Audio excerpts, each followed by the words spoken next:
Hello, everyone. We're back for another Zephyr Tech Talk. I think, it's been a couple of weeks since we last did this. Actually, also excited about the one that's coming up next week, but we're going to talk more about that in a moment.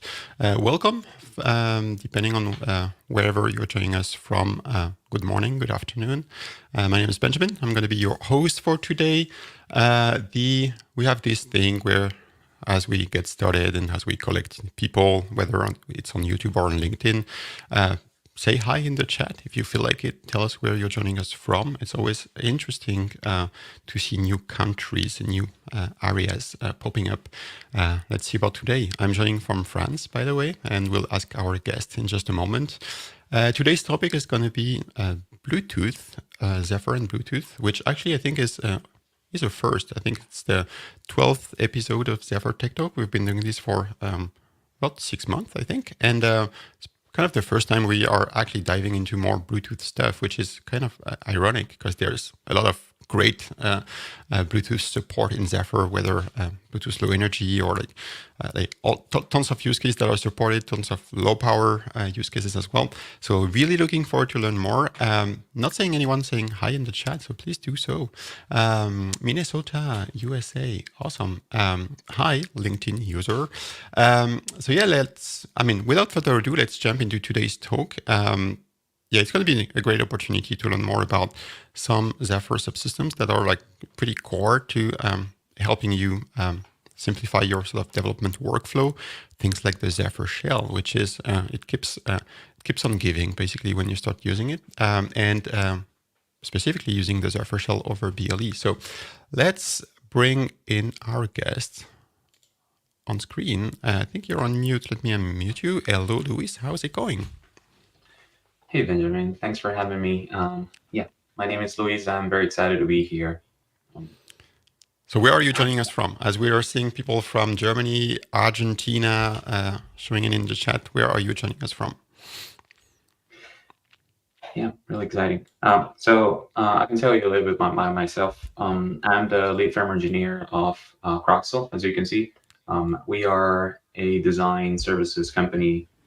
We do product development and also consulting and providing services in firmware, hardware, and IoT-related products. We're based in Melbourne, Florida, which is the Space Coast. That's an exciting area to be in. Nice, awesome. And so you guys are using Zephyr to build your products? Yeah, definitely. We have been using Zephyr for around, I think, a little bit less than 4 years now. We started using with the 9160, and ever since, I think we fell in love with it, and we've been like developing products with it, ship products, and maintaining products currently that are using Zephyr, powered by Zephyr, and taking advantage of everything that offers this wonderful ecosystem. So I totally wasn't expecting we fell in love part of the answer, because I was going to ask, well, one thing you like about Zephyr, but let's say that you like everything, maybe. But maybe one thing that you wish was better or was different. And maybe that's the topic of today's talk. But like in general, what are some things that you see that you really like and maybe would like to see better supported in Zephyr? Yeah, definitely. That may be another talk on its own, but certainly one of the things that we liked a lot about Zephyr when we started using it is that it's really modern. It's the tooling, it's flexible, it doesn't lock you into a specific IDE or anything in particular, and it's really reusable. We have like taken advantage of using like a single code-based, reusable between different vendors, socks, and whatnot. And it's, in a way, it kind of like everything falls into place as if you wanted to design it, which takes a lot of work to abstract everything, to not to be vendor specific, particularly specific and whatnot. And the abundance of subsystems and drivers that are already there, I think it's a huge benefit. Some people might call it like the Linux for MCUs, which is a topic I have a blog that I'm writing about. I'll expand on it, in a few weeks. Oh yeah, by the way, I should probably, so while you while you get going with your demos and stuff, I will dig your blog post, your blog, the URL of your blog, so that we can put it on screen for people to sign up. So yeah, so you guys are doing a lot with Bluetooth, and I was pretty excited a few weeks or maybe months back when I started seeing your pull requests against Zephyr, because one thing that you've looked into is basically adding support for talking to a Zephyr target / shell over BLE, and like I'm really excited to learn more about it, and maybe even like sort of starting with the basics about like maybe you can tell us a bit more about BLE in general. And like I'm sort of familiar with the fact that there's maybe it's just like USB, there's different profiles, right? Like different sort of standard profiles for heart rate monitor and like a glucose meter, whatever, like those sort of like typical devices. I'm sure there's also standard profiles for things that are more related to core like infrastructure, like UART, maybe things like that. So yeah, I mean, tell us a bit more, and then we can maybe see it in action in Zephyr and see the work you've done. Yeah, definitely. I'm not sure where to start. I guess the best place to start is kind of like how does Bluetooth work in terms like in a nutshell. Generally, you have like the gap profile, which is kind of like, hey, devices don't really know of each other, and it's like a process in which one of them like broadcasts messages to say, hey, I'm here. It's advertising information. The other one, this is for instance like a wearable or just a device, right? That you have like firmware running on it. And the other one, which is generally kind of like the phone or like an appliance that is actually scanning actively, looking for those packets to detect the message, and in order to establish a connection. This is obviously general terms. There are variations of it, but you're trying to see, you're trying to find a device. Once you find it, you establish a connection, and that's when the GAT profile comes in, generic attribute profile, in which you have kind of like what you're describing. You have different profiles, which is structuring services and characteristics, which are a way to call them like endpoints.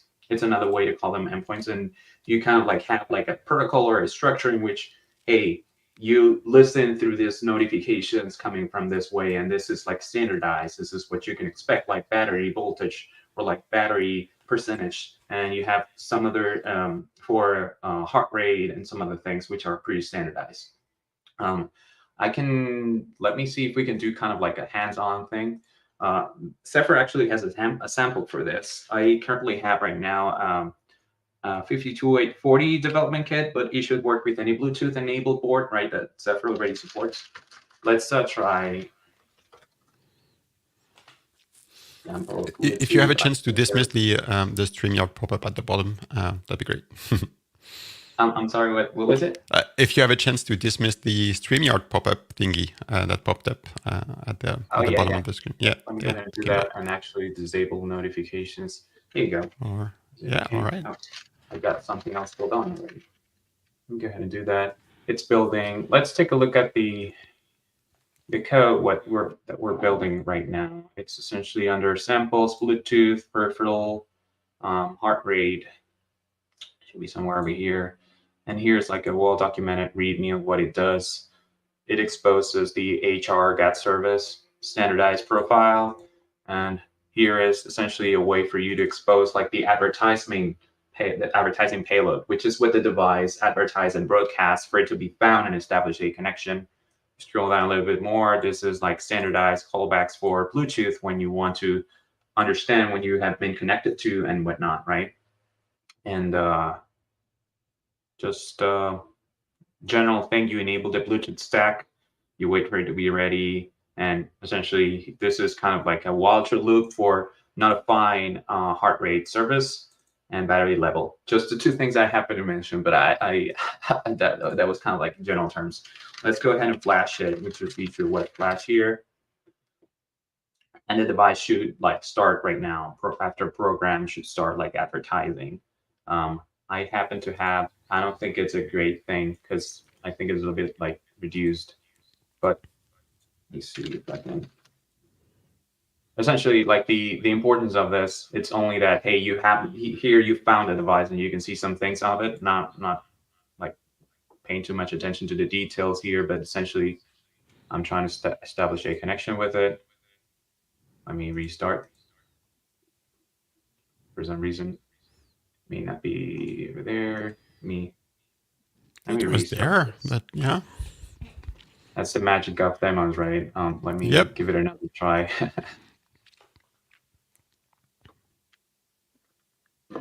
I'm filtering by name, which is being broadcasted. This time did it happen to connect? Nope. Connection parameters. For some reason, it doesn't make sense. Yeah. Hold on. Let me save the setup. Is it? Nope. Oh, I'm sorry. I was looking at a different tab here. It is here. Yeah, But essentially, I was wondering about the server part. Yep. yeah, because essentially I have a dongle plugged into my computer, but essentially the computer should do it on its own. It's just for compatibility. This is like a Nordic semiconductor application, but it should work with any sniffer application. Yep. You just plug your phone and use an application, and you're going to have like this table right here. Again, I think the details aren't very visible, but essentially it's like you have, as you can see, the battery service, and this play button, all it does is, hey, you start listening to notifications over here, and you see that they start popping up. That's standardized, right? As Yep. well as like heart rate. You can subscribe to the notifications of the heart rate characteristic in the heart rate service. And essentially, it's kind of like, it's so standardized, defined way to exchange information in which like client, not to use like maybe this term in outside the Bluetooth world, it doesn't make much sense, but essentially there's a database exposed like a device. It's kind of like server, right? And you have like the phone, which could, in general terms, can be declined. And it's kind of like looking for this information that's being exposed. And that's generally how it works. It's like Bluetooth in a nutshell. You have to establish a connection, and then you start listening and discovering for the services that you're interested in, and that's how you exchange information. This is like once when it's standardized, right? Now, what happens when you want to do a little bit more of a custom thing? It's like, hey, I want to do multiple things. I want to do, hey, I want to create a new characteristic for this command. It's like general, how do you structure a custom implementation of using Bluetooth for a custom purpose, right? And that's when the paradigm or the different paradigms may apply. You may use like different services, just like we just explained here. It's like, okay, I'm going to do one characteristic for commands, and this is going to be like byte 0, and you define a protocol somehow, right? You say byte 0 means this, byte 1 means this, and then you do some other things for reporting like sensors data and or some of the things, right? It's essentially, it's like you have multiple, like you do it BLE centric, right? The other approach is not to do it BLE centric. It's just like, all I care is just an endpoint, right? That's what we want, right? And in that sense, you just have like a single endpoint, which could be one or two characteristics, one to transmit and one to receive information. And it somehow resembles to like a serial endpoint. And then you would have to come up with a protocol to say, what does this information mean? Like, again, you could treat it as like byte 0 means something, byte 1, depending on that protocol and the version and whatnot. It's kind of like the things that you would do if you wanted to do it custom way. Yeah. Without, Plus, it's going to be probably super. Like, I'm guessing the payloads are like really, really small when you do BLE. So that's probably also something to take into account when you think about the protocol that you're going to implement on top of it, right? Well, yeah. I mean, with the when BLE came in, I think it was 4.2, 4.1. Essentially, you couldn't transmit at the radio transmission level, right? Where you have like packets. I think it's no longer 20 something bytes. I think it's no more than 23 bytes that you would transmit. Otherwise, they get fragmented, right? You do have like an MTU, which could like for a like a decoded message, you could kind of fragment things, but it's like that was kind of like definitely a bottleneck in terms of like you wouldn't want to transmit like a file or something. Nowadays, that is no longer the case. You can expand it to be a lot higher. I think you can make it around 251 the data length. So essentially, those packets can be a lot larger. I think in the end, you can obviously fragment stuff in terms of like 244 bytes if you wanted to say, hey, I'm just going to, depending on the protocol, right, that you want to use. But not to extend too much there, but essentially it's like, yeah, you could use it to a lot better stuff. I think I'd even seen demos of like video streaming over Bluetooth low energy, sending files of Bluetooth low energy. So I think that paradigm is kind of like shifting a little bit, but it's definitely by no means, it's not going to be the best option if you have like high throughput needs, right? The benefit I see on Bluetooth in terms of what the other radio protocols have to offer is that first, it's obviously designed for low power. If you want to use it low power, right? You have some knobs to turn if you want to.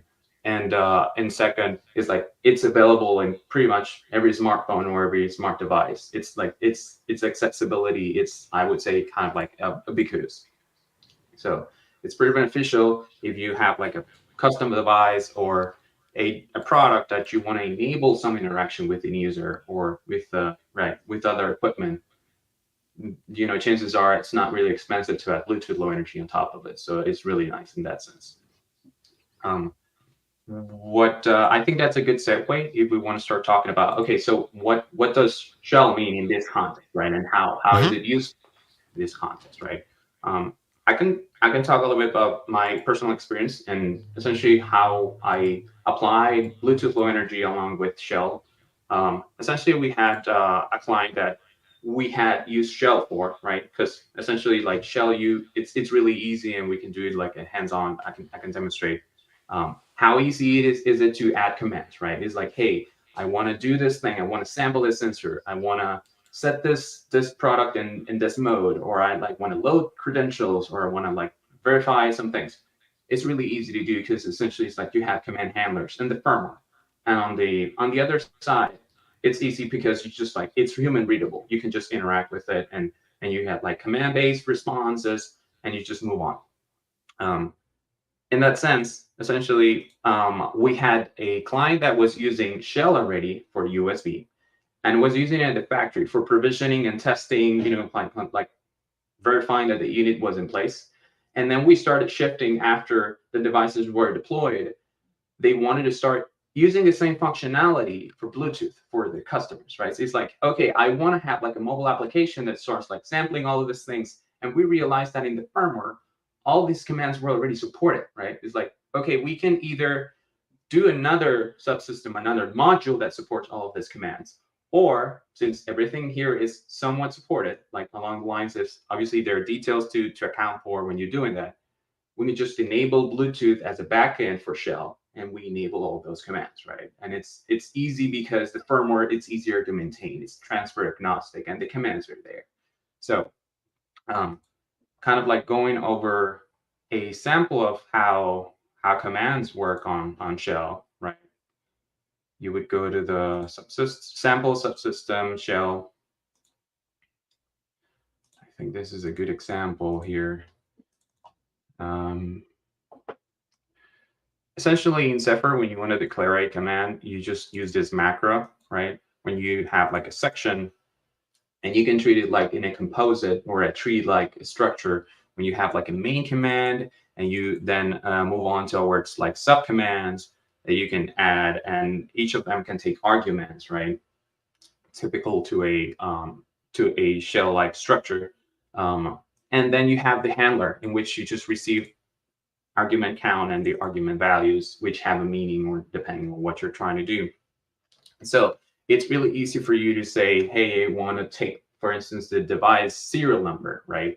And it's a command that has no arguments. You just return it, and you know that's it. If you wanted to do it over BLE, the typical way, you say, okay, I'm going to define a structure. I'm going to define this meaning of the values that I'm going to return. And when you write to this characteristic, I'm going to send you a notification of this other one, which is fine. I'm not saying it's not. All right. But if you already have, for instance, something like shell, which is a strong infrastructure, which has a lot to offer, and this is a big if, you're not concerned about throughput, right? You're not trying to optimize for throughput. It's just like you care about flexibility.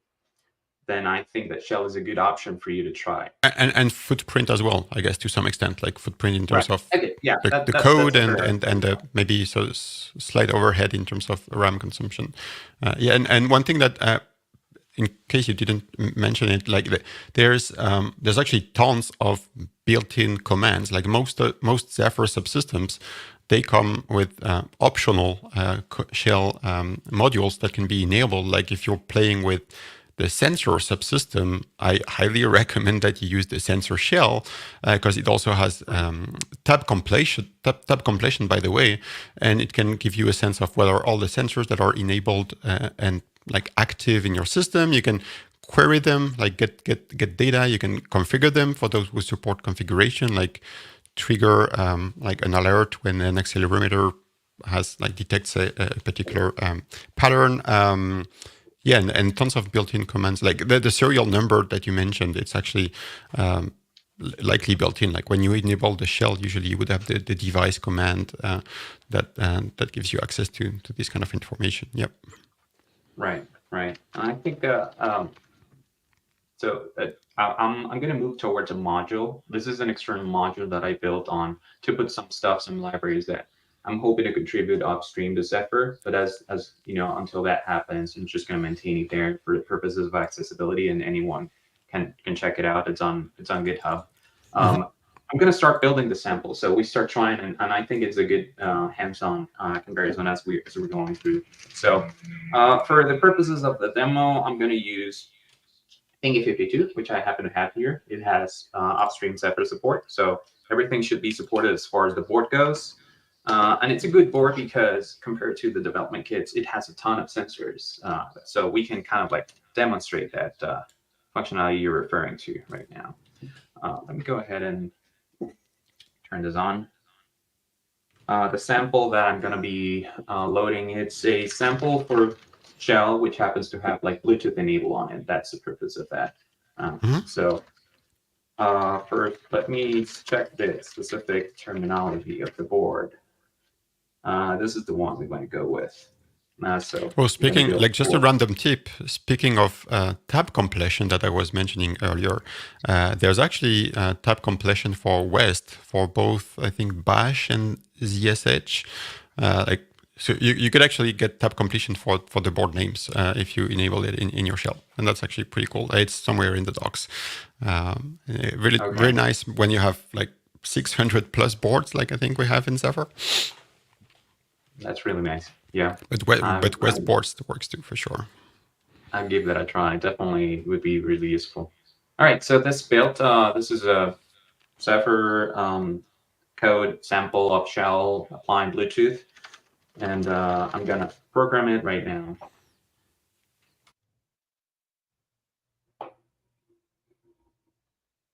Okay, so right now, this device right here, it's advertising a service that exposes shell over Bluetooth, right? I'm going to, let's show the terminal if that's okay. There's obviously like a ton of Python applications that allow you to do this. This is just one that it's on the repo. I call it Bluetooth CLI, but essentially it's just like the computer scanning for this service that happens to be NUS, which has a lot of compatibility across applications. And if you look, just Google like Python application for NUS, you're gonna find a ton of them. So as you can see here right now, this is Bluetooth. This is a Bluetooth connection, and I have here a prompt, and it's working just like as if it were connected over USB or UART, right? And here you have like all the commands that the sample offers. For instance, one that I find really cool, especially on board bring up, is ICE4C scan, right? So whenever you have like a board and you want to say, hey, I want to see if my device is being detected in the ICE4C bus, right? You just do this. Let me see. That's odd. Okay, this one makes sense. The other one doesn't. Let me see if I can. Yeah, I should probably restart this device. But essentially, yeah, you have the ICE4C scan functionality, and even you have like auto completion, and you can scroll up or down. I could clear this if I wanted to. For instance, what else can I show you? Just like essentially, you see here the shelling functionality, and you have essentially a wireless shell for Bluetooth enabled devices, which I think is really cool. John is asking, I think you mentioned it, but what board is this running on? This is the Thingy52. This is the Thingy52, but essentially any board that has Bluetooth and it's supported by Zephyr can do this. It's not specific to this, but this is a Thingy 52, which has a 52832 inside of it. There are newer boards. It's just the one I happen to have in hand. For instance, like the Thingy 53, there are a lot of like SDM boards that I'm sure are compatible with this functionality and whatnot. As a result, for instance, I'm not sure if I could do a graph of this, but essentially, hey, these are all the boards that you have here available. I'm sure you'll find tons of options for using Bluetooth on them. Yeah, ESP32 should be working as well. ESP32 as well, yeah, definitely. And this is not only, I think that's a good point. This not only applies to the boards that are supported. For instance, we at Croxel, whenever we do like new board designs, for instance, here, we have like a custom board that happens to have like an alert module with Bluetooth connectivity, which has inside a Nordic chip, right? This is like a custom board. And essentially, if you ask the question, what do I need to do to have this being supported on my board? Technically, all you need to do is just to come up with the board support package. It's what's called in Linux, and I think this is a good term to apply in Zephyr as well. So essentially, to just go to the your module and to just define on the boards. For instance, in this case, this is this target Croxel CX1763. It has a 52840, and you just define the device tree. You define the properties of the hardware. You say, hey, this one has 3 LEDs, which happens to have an RGB LED.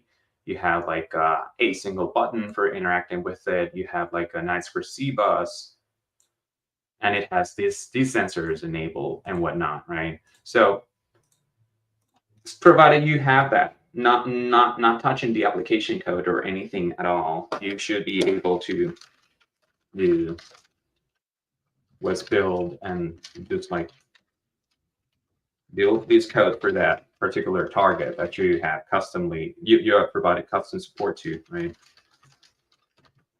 And it should just build, provided that we didn't screw anything on it. That's like a BSP validation, right, on its own. It's not part of the application. And all you need to do is just enable shell, enable Bluetooth. So I'm going to connect to it right now.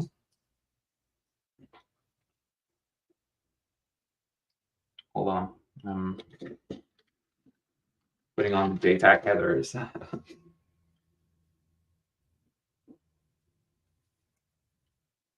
Okay, so let's just do the same thing as before.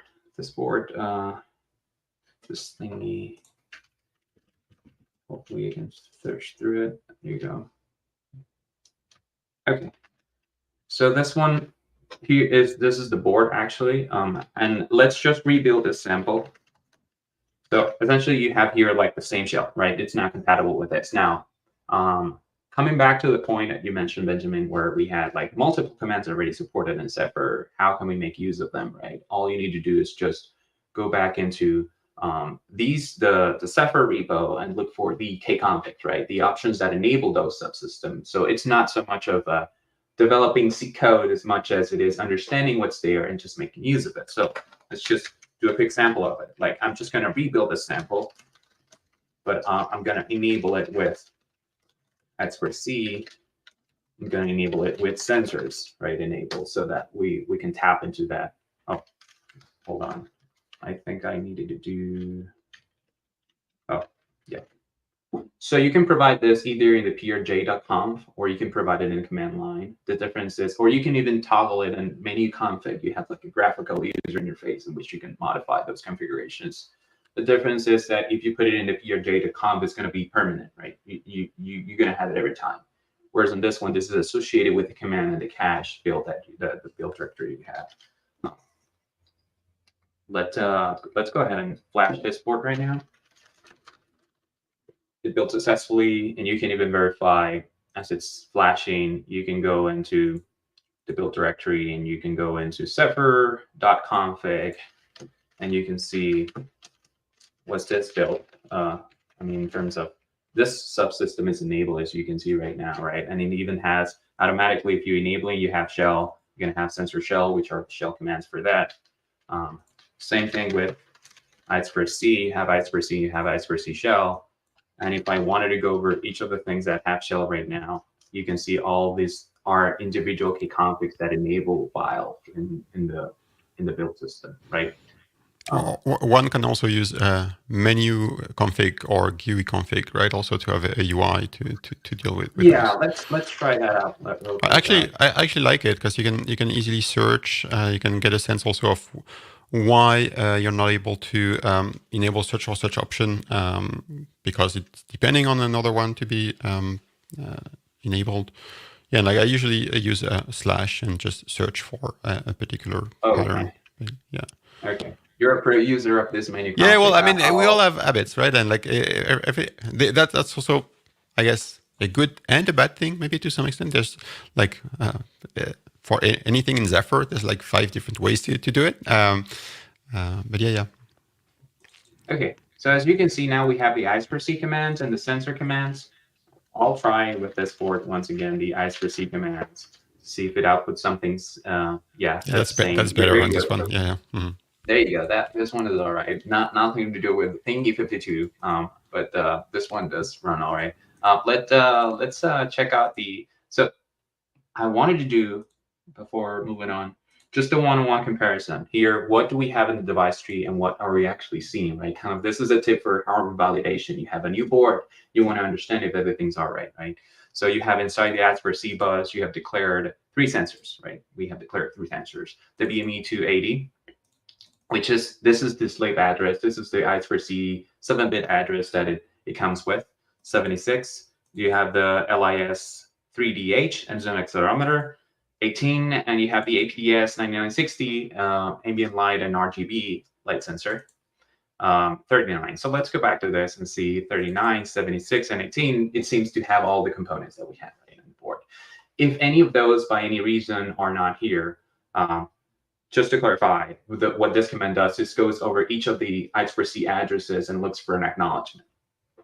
There's no driver implied. You don't need to have it in the tree even. It's just like, hey, there's an acknowledgement for this address on this bus. But what I think it's useful as well if you have the sensors subsystem enabled is that you have the list of all the devices. So sensors are treated as devices, as with drivers and other things in Zephyr, right? So you have here, you have each of these devices listed in this list, and they say ready. When they say ready, that means the initialization process before you got to the main was successful. The sensor, it depends on each driver, but you do have basic commands exchanging. Each one of them usually exposes like a device ID on a specific register. Usually you go grab and read it, and if that's okay, then that means the sensor is good to go. So let's just showcase this capability of the sensor commands in Zephyr.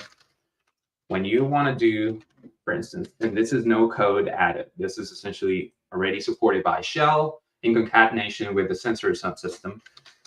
Let's see the APDS 9960. Here you have, and unplug this JTAG. I hope it doesn't reset. There you go. So it already knows what values it should provide. As you can see, light red, green, and blue. But I can, just repeat this. I'm going to cover it right now.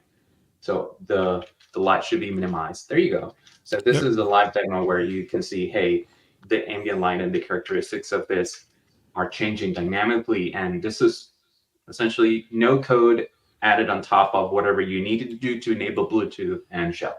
And you have like you said, like for board bring up, like this is super useful. Yeah, definitely. And not only that case, we can talk a little bit about later, but I want to continue with this demo. For instance, let's go over each of the sensors, right? With the temperature sensor, you can even have. It's funny that you're copy pasting because you have tab completion. yeah, you have completion, and you can have. I think you can have like the history. So it's really nice. It's really nice, the Shell in the sense, because it's user friendly. You don't need to say, okay, let me go ahead and build an application so I can try the most basic thing. You go ahead and try it with the hands-on thing.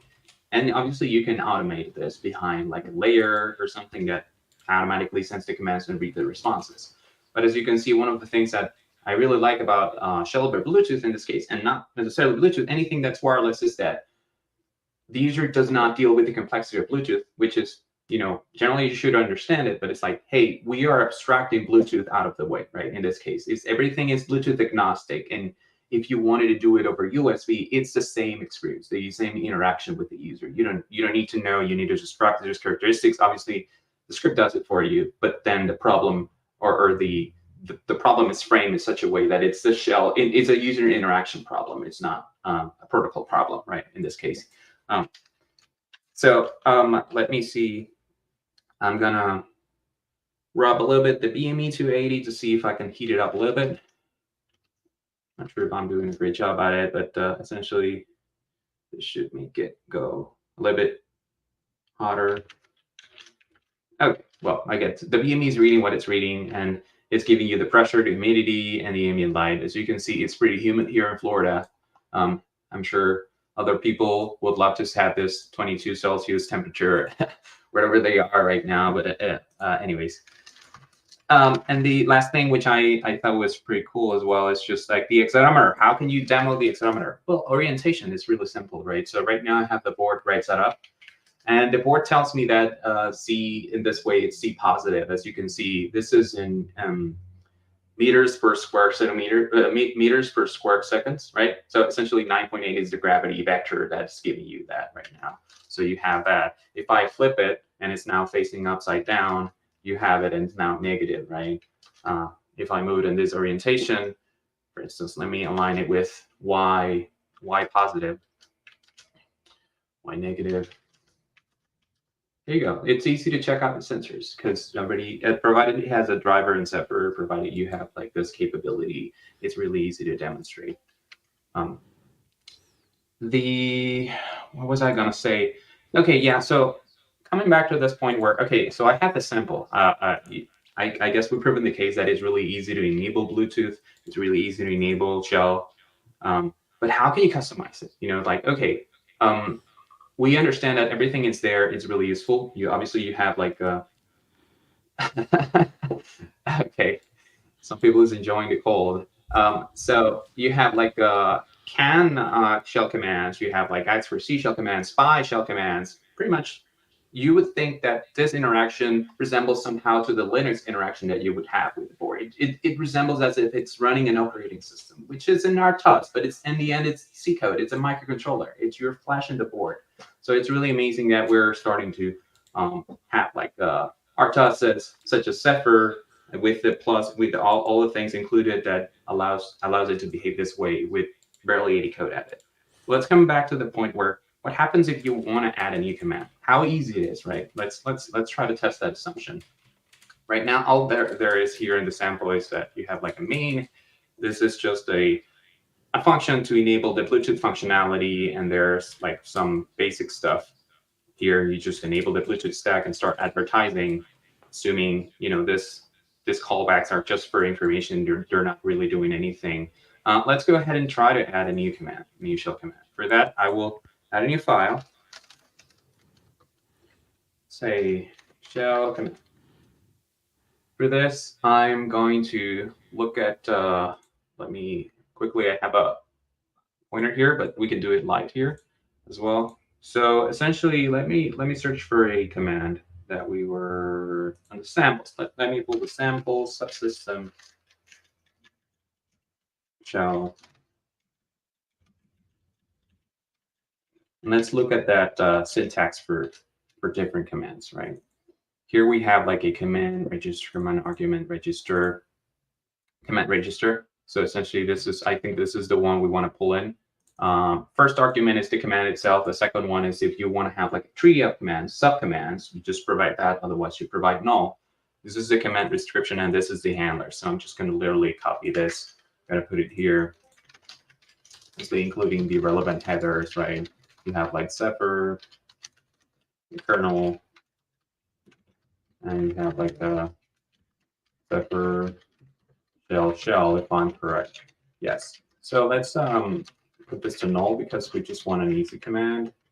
And let's find a quick use case for this. We can print out, for instance, like the Bluetooth app, the Bluetooth name. And I'm sure there is a command for that already, but the point here is how easy it is to add a Bluetooth command, right? And I think the syntax, I'm going to connect to handler Bluetooth name I'm going to correct this later, but essentially it's like, okay, you have here this handler, and I think the argument here is just the it's just the structure for the shell that invoked that command. Let me double check that real quick. So you have, for instance, this one. Let's check this out. Okay, yeah, this that we just talked about in this case, right? In this case, we don't care about the arguments, so we're doing it super simple. But here, what you would just do is shell print, as if you were like doing a printf, right? And I think the first argument is the shell, which is being provided another argument, and here's the argument. So Bluetooth name, and you do this, and I think the config for that is Bluetooth name, device name. There you go. We have a kconfig, but we have a kconfig defined for that, and this is obviously translated into a macro, in a macro define that's accessible anywhere in the code. So we're going to make use of this to provide this, and hopefully that'll do. We have a warning here. Hope that's okay. So it's okay. You can customize your workspace and VS Code to make it whatever it wants to do. But let's I forgot. Don't you want to update your CMake? Yeah. Yeah. CMake needs to know about this file, so let's include it. There you go. I just added it here in live. I'm gonna exit this real quick. That's gonna build. Hopefully it'll do its thing and it's gonna recognize we have a new file. CMake doing its thing of build system. There you go, a compiler. Okay, and it built successfully. So let me go ahead and just flash it.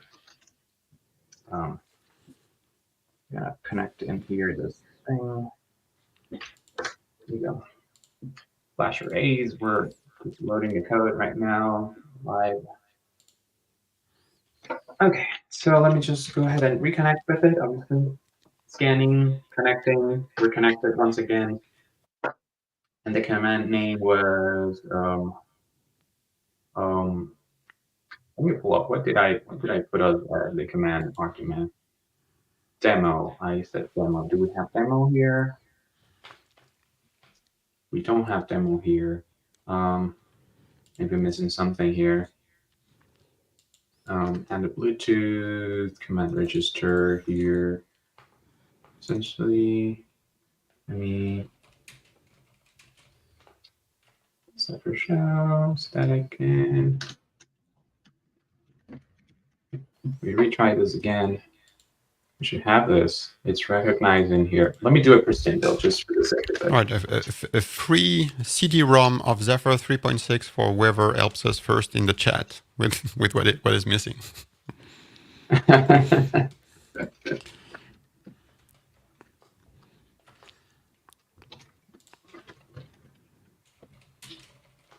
Bluetooth shell, Bluetooth.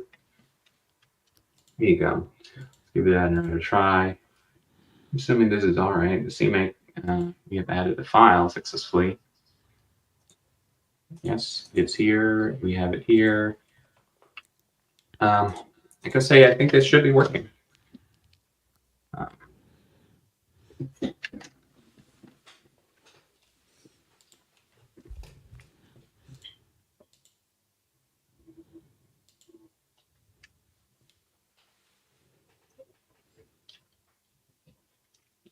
Let's give that another try. This is not there. Okay. So this is the way it should be added. I can look into this, but I think that essentially this is the way you would go about adding new commands. And there's probably something missing in here. But the concept here is that it's easy to add shell commands, right? And essentially these are exposed to every transport that you want, right? Now, having said that, one of the things I wanted to clarify is, obviously, I would not advocate for just go ahead and add in Bluetooth, shell over Bluetooth to any product and have it exposed as the way that it's exposed right here. There are some security concerns, obviously. You should do your due diligence to understand whether your product needs and how should you protect it. by any means. Use everything that's on your disposal in terms of the Bluetooth low energy protocol that allows you to encrypt, authenticate, and kind of like make sure that the commands that you're exposing, provided those things are in place, are appropriate. There are ways in Shell that you can like add, for instance, authentication, right? That's something that I guess we can show. I provided this. Let me go ahead and here. Let's look at that API. Hopefully VS Code can load this. Okay, there you go. I think there are ways where you can, or even the sample. Sorry. I think I saw here. Here you go. So here is a way, for instance, in this sample that's upstream on Zephyr, you have the ability to protect behind a specific command, and that's by using this shell set root command plugin. What that does is essentially you need to provide. Yeah, Yorn in the chat, and I was looking at it on my side as well. Like it might be that your handler needs to return an int, and so return 0. Maybe that's it. I was about to say that, but that felt like it might not be it, but hopefully it is. Okay. And Bjarki in the chat is also saying that another way to do to be more safe and secure would be to add or remove command at runtime. Like that's also an option. That's a great advice. Yeah, definitely. Obviously, the devil's in the details here. Essentially, what and in few terms, what I'm saying is that by exposing Shell with Bluetooth, what you're doing is exposing your area. You have a lot more surface area to protect against. Given the accessibility of Bluetooth, but at the same time, it's a great benefit with great responsibility that comes with it. And hopefully, like your due diligence, everything, you get the great feature. You don't have like vulnerabilities associated with it, and you can tap into everything that Zephyr has to offer in terms of Shell. So we just flashed it. Let's see if that was a thing. Hopefully, it is still not there. But anyways, that was great to try. I think that's the beauty of demos. Yeah. So as I was saying, you can add like a authentication on Shell. You could do stuff on Bluetooth to do the pairing process to make sure that the user should have access to this, right? You can protect the operations to the service and characteristics to certain people, and you can do all sorts of things. The tools are there, make use of them. Just don't blindly go ahead and enable this, but it's great that you can have visibility. So this is not only over Bluetooth. I think that you have the ability to do that over MQTT, over UART, obviously, and in fact, you can do it over USB and UART. I think Telnet as well is another option in terms of Shell only. Moreover, you can enable Shell over other transfers, so you can make it composite, right? So for instance, if you're using MCU Manager, you can have MCU Manager treat Shell as a group of commands that you can enable. So everything that MCU Manager supports, at the same time, you can put that on top of it. So it's very flexible in the way that it's operating, and it can operate. So that's why I personally love things like this. Like the Shell is a strong subsystem that has a lot of support into the different areas and drivers that Zephyr offers, which is a pretty handy tool. If it suits the purpose that you need, you should definitely use it by any means. So can you maybe show us a bit how the actual backend is implemented? I'm guessing that there's not that much code involved. Because basically there's already an abstraction, right? That's the point. I got caught up in the details, and I kind of like missed the point of showing this. Yeah, well, I mean, I actually really enjoy the fact that you demoed a lot of tips of how to use the shell, because there's just so many things that it can do, and people sometimes don't know it's there. So yeah, essentially, you have like the concept here of the kconfig of shell backends. It's the way it's implemented. I guess there are many ways to go about it. You can hide it of another one, but essentially, it's like, okay, so you have like the shell backend Bluetooth, and I think let me just go ahead and essentially, this is like generic for all the backends. If you want to add a new backend, this is the boilerplate you need to comply with the things that you need to add. Can they actually coexist? Like if I enable both Bluetooth and Telnet, like is there like two different sessions if I connect to both endpoints? Yes. In fact, the use case that I mentioned initially, and the reason why this came on is we have USB, shell over USB already. and you can have multiple at the same time and treat them independently. Essentially, yes, you can send commands over both transports if need be, and that this is certainly one of those cases. This board in particularly that I'm using doesn't have USB because it's just like a beacon type thing. It serves the application of like, hey, Bluetooth beacon and so on.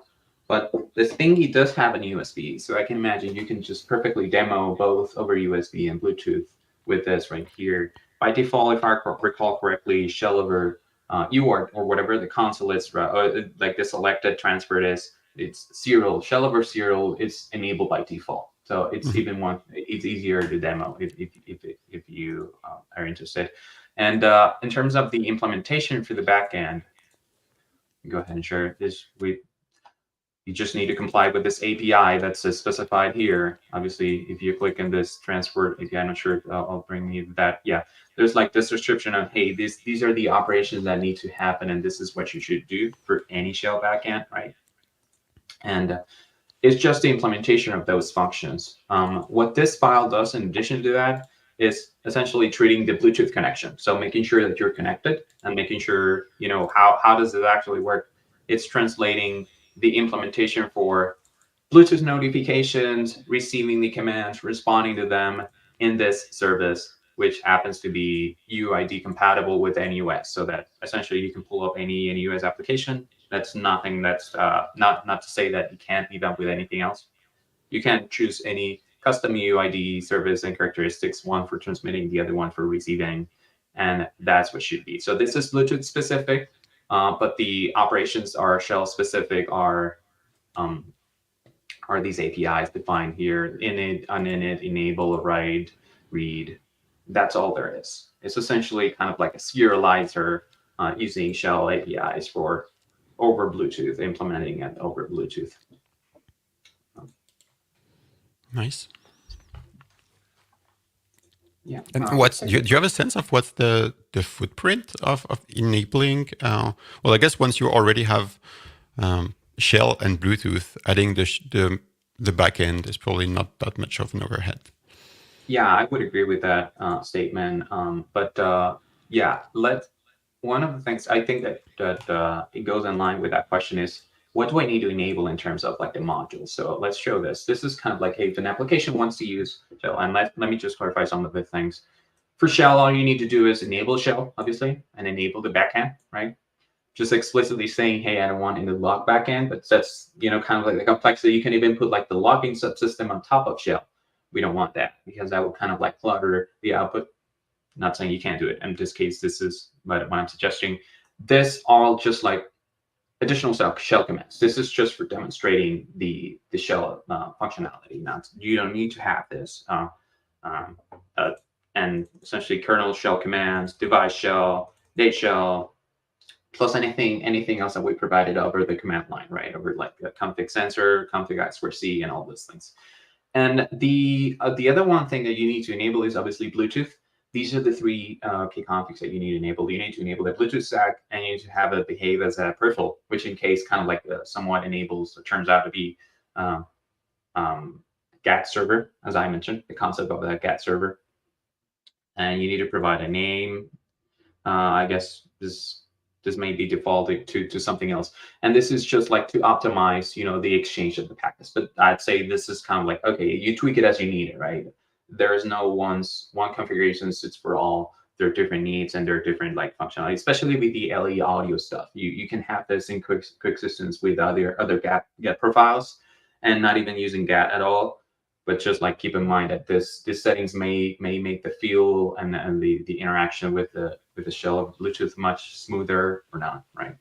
So that's all you need to do. And in terms of code, just to be clear, the main of this particular application does nothing, right? Right. All it does is we can check the code size for that if you're interested. Yeah. Like you could run the heart rate monitor from earlier alongside the like you could enable all the key configs for your shell backend, and yet do anything else you wanted to with the Bluetooth, like actual application stuff. Right. Exactly. You can have multiple services exposed and Exactly. It's not mutually exclusive. I think that's kind of what you're alluding to. You don't Yep, need to yep. choose one over the other. You can have like the shell plus other things that dedicated or standardized. You can do that as well. Yep, it's perfectly possible.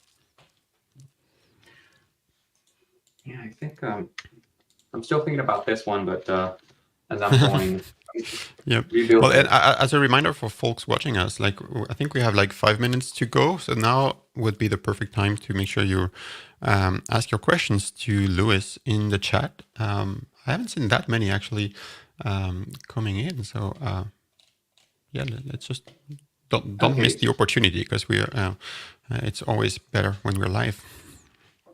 Yeah, footprint is not too bad actually, given how much stuff you're doing there. Yeah, it is, but it is definitely it's like a 32-bit microcontroller with Bluetooth. I guess this would be okay. I'm assuming you don't have additional footprint, but yeah, definitely. I'm sure there are knobs you can tweak and you can optimize. This is by no means the lowest you can go. It's just a standard output if you just go ahead and try it. For instance, the 52840 does have 1 meg flash. I'm sure there are a lot of other microcontrollers with more powerful processors.